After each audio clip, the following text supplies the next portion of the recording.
Hello and welcome to our how-to video on pre-qualifying your buyer leads. If you do a little bit of due diligence up front, you'll actually save a lot of time and you won't waste time quoting on RFQs that are not necessarily a perfect match for you or trying to work with buyers that don't fit your ideal profile of buyer. So if you have your eyes on an RFQ, make sure you actually check on who the buyer is before you start crunching the numbers. So let's open up an RFQ. On the right hand side you're going to see the buyer's information. You can see how many other RFQs the buyer currently has open, and you can actually see a detailed profile of each buyer. You can click here. Take a few minutes to read through the information that they're making available for you and make sure you're checking their award patterns on our marketplace.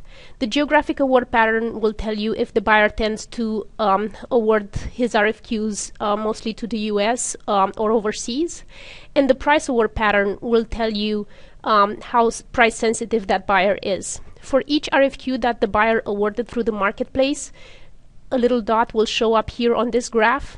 The dot's position is going to tell you if the buyer awarded that RFQ for the lowest price, the median price, or the highest price. This will give you a little bit of information up front of how you can position yourself and again, if you want to work with that buyer or not. Under RFQ award statistics, you're going to be able to see more details about the buyer's history on our marketplace, such as the number of RFQs they've posted in the past and the number of RFQs they've awarded. Make sure you also check the buyer's ratings. Each buyer is rated based on the quality of their requirements, their responsiveness, and if they made the payment on time or not.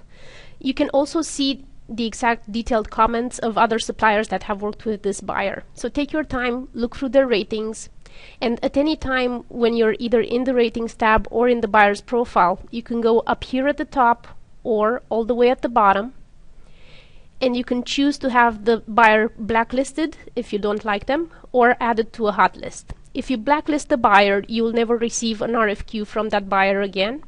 If you add the buyer to a hot list, you're actually going to be able to keep track of that buyer's activity in the marketplace much easier. So let's say you added the buyer to the hot list. On your dashboard, you're going to have a folder with a list of the RFQs that are currently open that have been posted by your hot list buyers. So let's open up the folder and take a look. This folder is here for your convenience. You'll be able to open up any RFQ. These RFQs are also going to be found in your main RFQ search, but this is just for easier handling. After you've added a buyer to a hot list, if you want to manage that hot list, you can go here to Leads and Customers, click on Hot List. You're able to see all the contact information of all the buyers that you added to your hot list, and you're actually going to be able to add notes to each contact. So for instance, if you want to make a note that you need to send a follow-up email to this company on a certain date, you can definitely do that. So it kind of works like a CRM as well. If you want to manage this contact even further, you can click on this box here and you can choose to send a message to that company or to view all their RFQs that they currently have open, or you can actually remove them from your hot list.